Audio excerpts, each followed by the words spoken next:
I'm rolling too. Peter, you guys are good? Yeah. 2-minute warning at 2:40. At 2:40. My heart rate is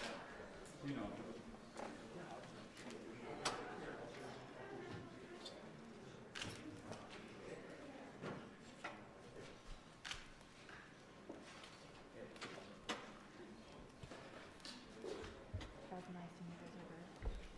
Yes. Okay, great. And I'll go with you.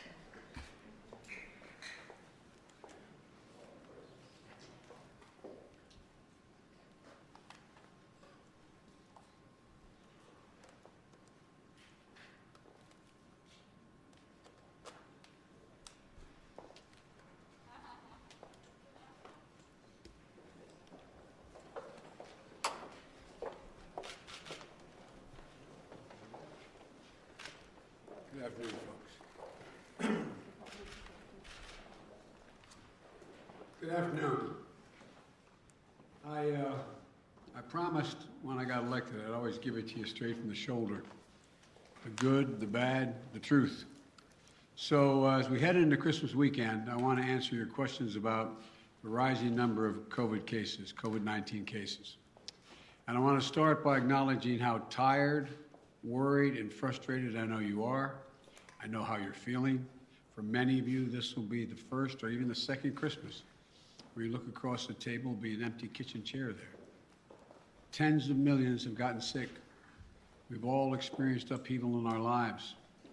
But while COVID has been a tough adversary, we've shown that we're tougher. Tougher because we have the power of science and vaccines that prevent illness and save lives. And tougher because of our resolve. So that, let me answer some questions that lay out the steps the Vice President and I are taking to prepare for the rising number of cases experts tell us we can expect in the weeks ahead. First, how concerned should you be about Omicron, which is now the dominant variant in this country, and it happened so quickly? The answer is straightforward. If you're not fully vaccinated, you have good reason to be concerned. You're at a high risk of getting sick. And if you get sick, you're likely to spread it to others, including friends and family. And the unvaccinated have a significantly higher risk of ending up in a hospital or even dying. Almost everyone who has died from COVID-19 in the past many months has been unvaccinated. Unvaccinated. But if you're among the majority of Americans who are fully vaccinated, and especially if you've gotten the booster shot, that third shot, you have much less reason to worry. You have a high degree of protection against severe illness. But because Omicron spreads so easily, we'll see some fully vaccinated people get COVID, potentially in large numbers. There will be positive cases in every office, even here in the White House, among the vaccinated from Omicron. But these cases are highly unlikely to lead to serious illness. Vaccinated people who get COVID may get ill, but they're protected from severe illness and death. That's why you should still remain vigilant. According to our doctors, even if you're fully vaccinated, you should wear a mask when indoors and in public settings. Wearing a mask provides extra protection for you and those around you. And I know some Americans are wondering if you can safely celebrate the holidays with your family and friends. The answer is yes, you can. If you and those you celebrate with are vaccinated, particularly if you've gotten your booster shot. If you are vaccinated and follow the precautions that we all know well, you should feel comfortable celebrating Christmas and the holidays as you planned it. You know, you've done the right thing. You can enjoy the holiday season. And thanks to the progress on vaccinations this fall, we've gone from nearly 90 million adults in July who had not even started their vaccination process to fewer than 40 million today. Still too many, but down from 90 to 40. All these people who have not been vaccinated, you have an obligation to yourselves, to your families, and quite frankly, I know I'll get criticized for this, to your country. Get vaccinated now. It's free. It's convenient. I promise you, it saves lives. And I honest to God believe it's your patriotic duty. Another question folks are asking is, what can you do to make yourself and your family feel safer and be safer? The answer is simple. Get your booster shot. Wear a mask. Our doctors have made it clear. Booster shots provide the strongest of protections. Unfortunately, we still have tens of millions of people who are eligible for the booster shot but have not yet gotten it. They've gotten the first 2 shots, but they've not gotten the booster. Folks, the booster shots are free and widely available. Over 60 million Americans, including 62% of eligible seniors, our most vulnerable group, have gotten their booster shots. I got my booster shot as soon as they were available. And just the other day, former President Trump announced he had gotten his booster shot. Maybe one of the few things he and I agree on. People with booster shots are highly protected. Join them. Join us.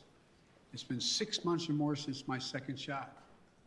If it's been 6 months or more for your second shot when I got my booster, you can get yours today. If it's been 6 months or more since your second shot. Another question that folks are asking is, are we going back to March 2020? Not this last March 2021, but March 2020 when the pandemic first hit. That's what I keep getting asked. The answer is absolutely no. No. There are 3 big differences between then and now. Number one, first one, more than 200 million Americans have been fully vaccinated. In March 2020, no one was fully vaccinated.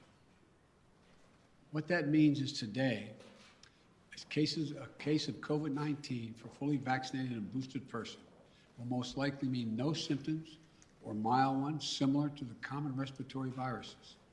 Over 200 million Americans should have the peace of mind that they did not have in March of 2020. They're protected from hospitalization, and they're protected from death. Second point, we're prepared today for what's coming. In March of 2020, we were not ready. Today, we stockpiled enough gowns, masks, and ventilators to deal with the surge of hospitalizations among the unvaccinated. Today, we're ready. And as I'll explain in a few minutes, we're going to be reinforcing our hospitals, helping them. Number 3, we know a lot more today than we did back in March of 2020. For example, last year, we thought the only way to keep your children safe was to close our schools. Today, we know more and we have more resources to keep those schools open.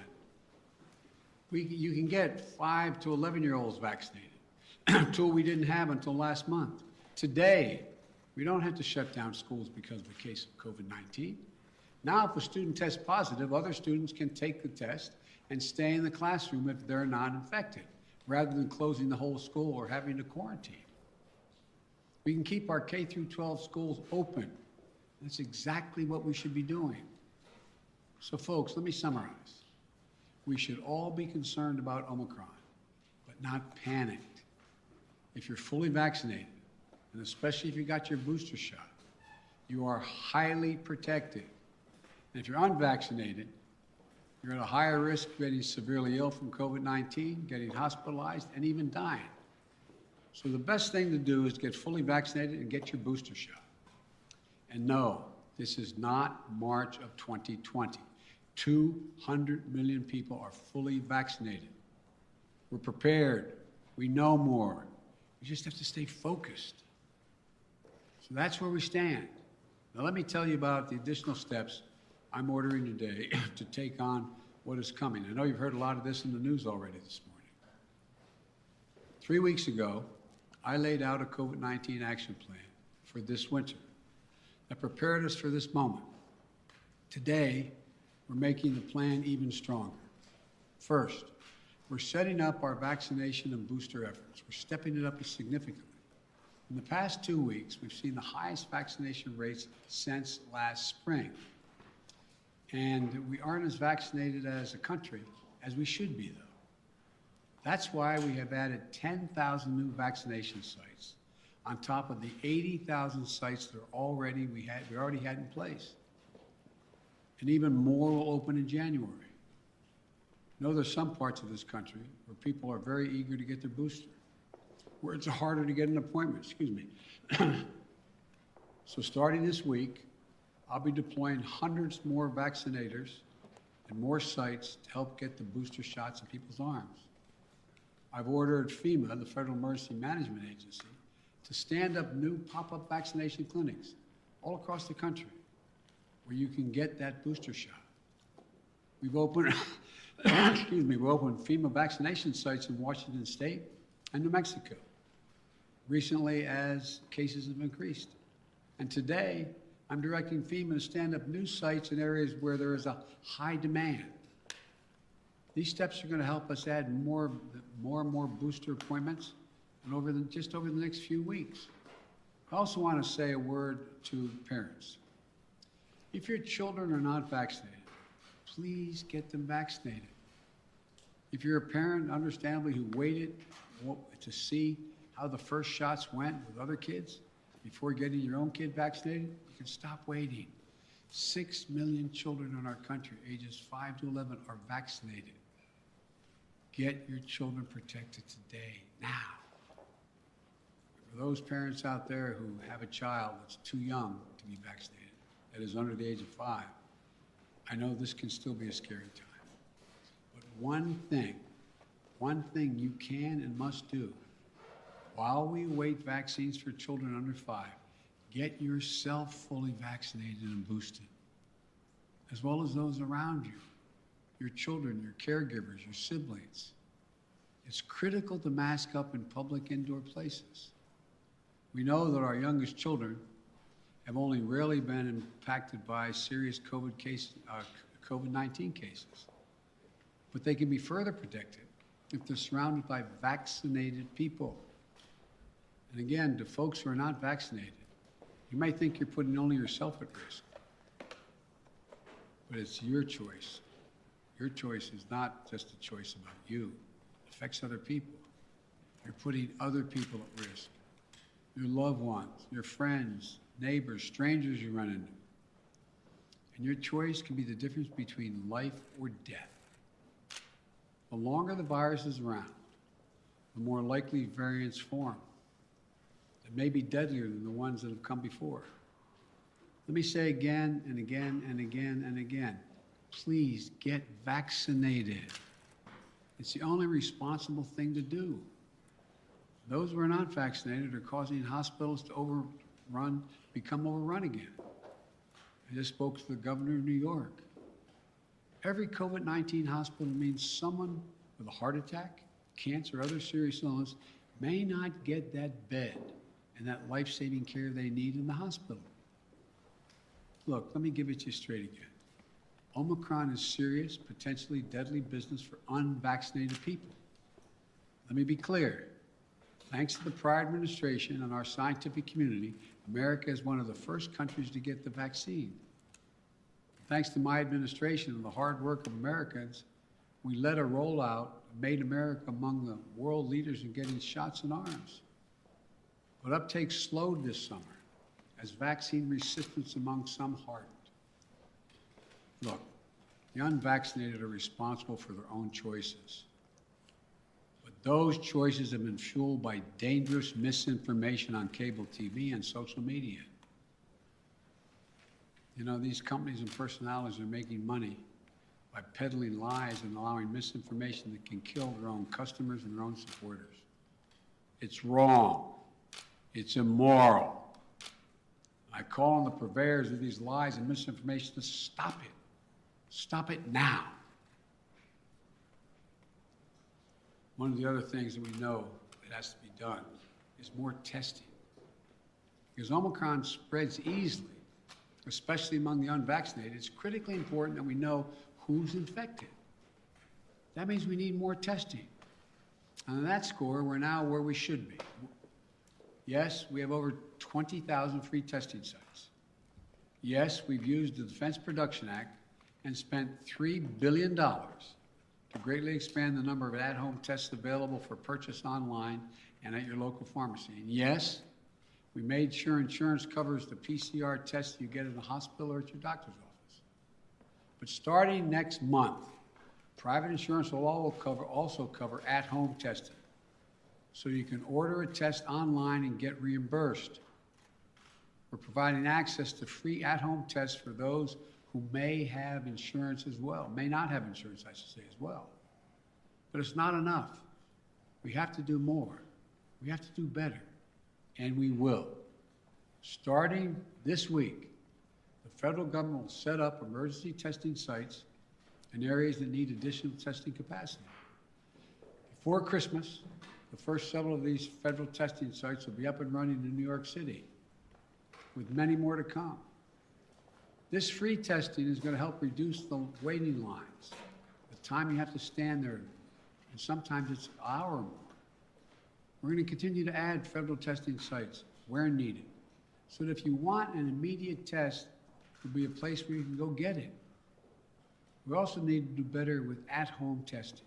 So I'm announcing today, the federal government will purchase $500 million, that's not million, billion with a B, additional at-home rapid tests with delivery starting in January.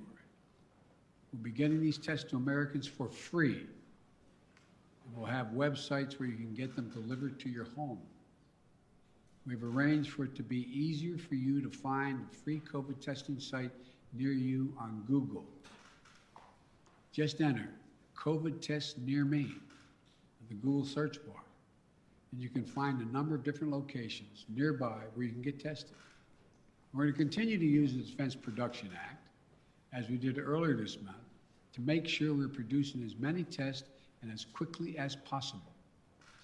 The bottom line is it's a lot better than it was, but we're taking even more steps to make it easier to get tested and get tested for free. Next, we're preparing hospitals for what's coming. Those 40 unvaccinated adults have a good chance of getting COVID-19, and some of you will get very sick. That'll mean hospitals are going to get extremely stressed again, both in terms of equipment as well as personnel to care for those who get sick. That's why my administration has stockpiled and pre-positioned millions of gowns, gloves, masks, and ventilators. We call it PPP. We're ready to send them immediately to any state that needs more. In addition, I've directed the Pentagon to mobilize an additional 1,000 troops to be deployed to help staff local hospitals and expand capacity. That's 1,000 military doctors, nurses, and medics. We've already started moving medical teams. They've already landed in Wisconsin and Indiana this week. This is on top of 300 federal medical personnel that are now on the ground, having deployed since we learned about Omicron. Look, while we know staffing is the biggest need for hospitals, some may need more beds as well. We're prepared. I've directed FEMA to activate the National Response Center and begin deploying teams now to provide additional hospital beds. We'll begin to construct emergency capacities near hospitals, in parking garages, and nearby buildings to be ready if needed. And the federal government is paying for all of this, period, all of it. Further, FEMA will deploy hundreds of ambulances and EMS crews so that if one hospital fills up, we can transport patients to beds elsewhere. This week, we'll send dozens of ambulances to New York and Maine because the COVID is spreading very rapidly to help transport patients. Our doctors, nurses, hospital staffs have gone above and beyond during this pandemic. The strain and stress is real. I really mean it. It's real. And we'll have their backs, though. We have to let them know we have their backs. Finally, we're making sure that COVID-19 no longer closes businesses or schools. Last week, the federal court reinstated my administration's vaccination or test. The vaccination or test rule for businesses with more than 100 employees. The rule requires employers with 100 or more employees to protect their workers who are on site and indoors with the requirement that they be vaccinated or tested each week or go home. These rules are going to keep workers safe, and keep workers safe will help keep businesses open. When people are vaccinated or tested, they're much less likely to get sick and less likely to spread it to others. Customers are more likely to come in and shop because they know it's a safe environment. I know vaccination requirements are unpopular for many, and not even popular for those who are anxious to get them. My administration has put them in place not to control your life, but to save your life and the lives of others. Where 400,000 Americans died from COVID this calendar year, and almost all were unvaccinated. Almost all were preventable. The rule is legal and effective. It's going to save thousands of American lives. We must also keep our K-12 schools open. Look, the science is clear and overwhelming. We know how to keep our kids safe from COVID-19 in school. K through 12 schools should be open, and that safety is increased if schools require all adults who work in the schools to get vaccinated and take the safety measure that the CDC has recommended, including masking. I got Congress to pass billions of dollars in school improvements, ventilation, and social distancing. Schools should be safer than ever from COVID-19.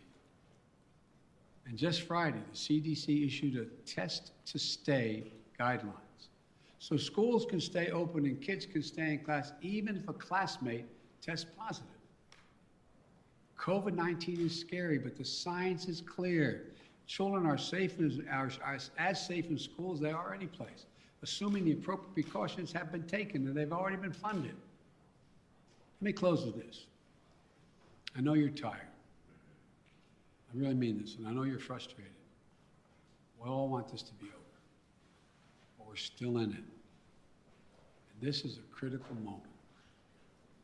We also have more tools than we ever had before. We're ready. We'll get through this. As we head into the holidays, I want us to all keep the faith. I want to sincerely thank you for your perseverance, your courage, your countless acts of kindness, love, and sacrifice during these last 2 years. Throughout our history, we've been tested as a people and as a nation through war and turmoil. We had to ask whether we'd be safe, whether we'd be okay, whether we'd get back to who we are. We've always endured because remember, there's no challenge too big for America. I mean this from the bottom of my heart, no challenge. We've come through better and stronger because we stay together as the United States of America. That's what we have to keep doing today. We can do this together.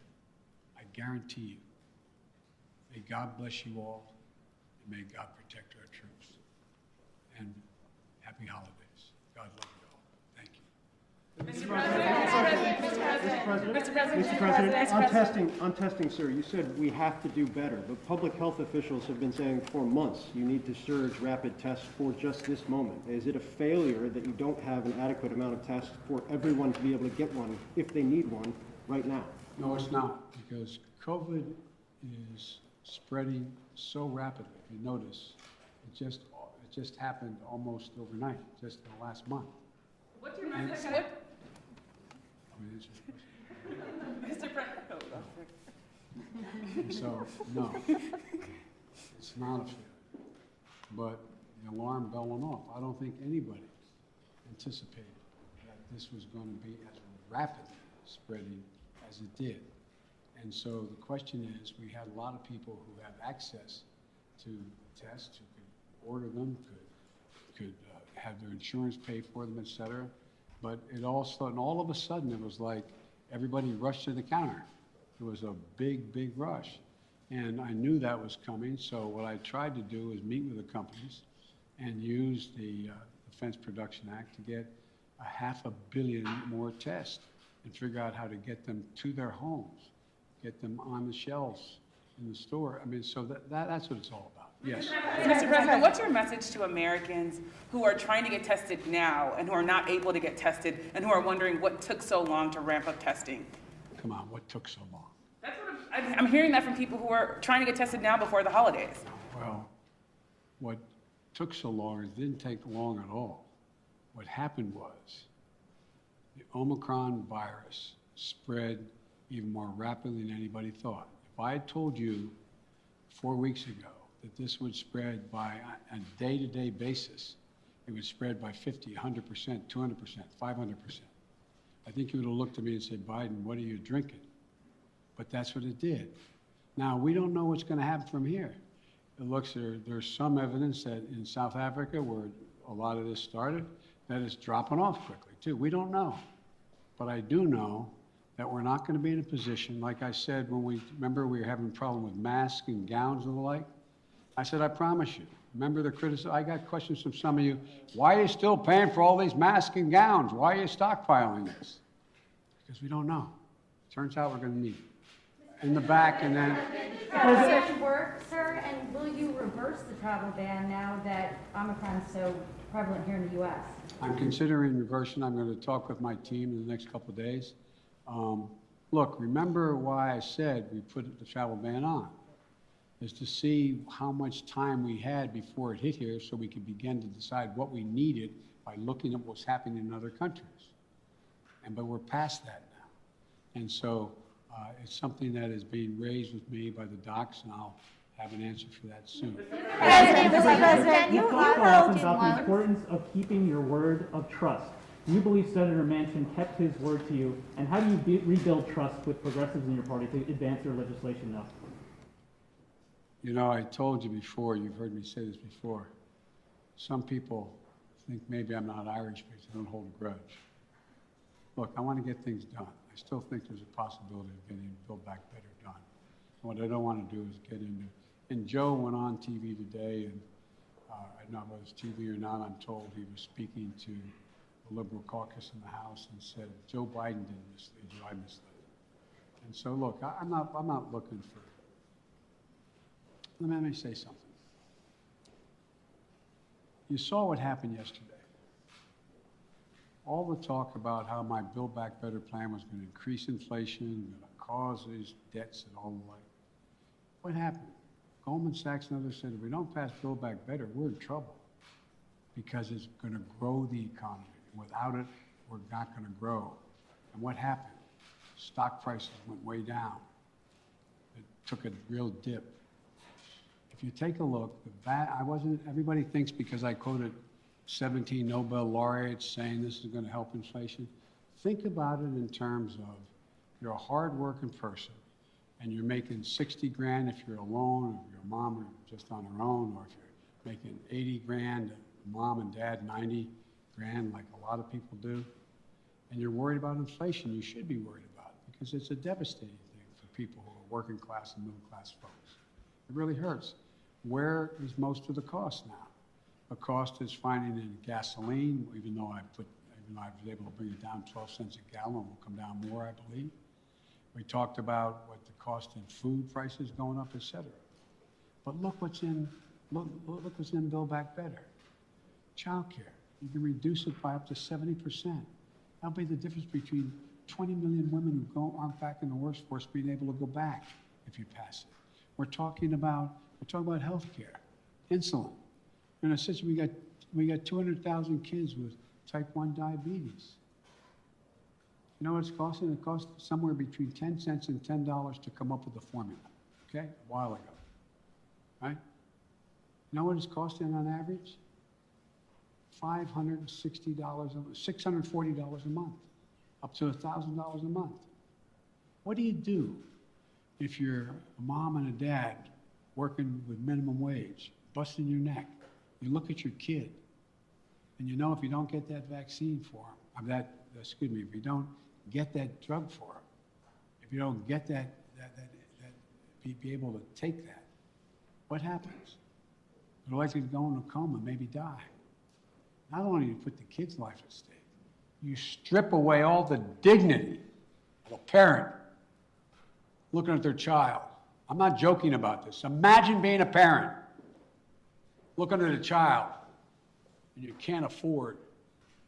You have no house to borrow against. You have no savings. It's wrong. But all the things in that bill are going to reduce prices and cost for middle class and working class people. It's going to reduce their cost. What's inflation? Having to pay more than the money you have because things have gone up. Well, bring down all those costs across the board, from child care to a child care tax credit. But I'm not supposed to be having this press conference.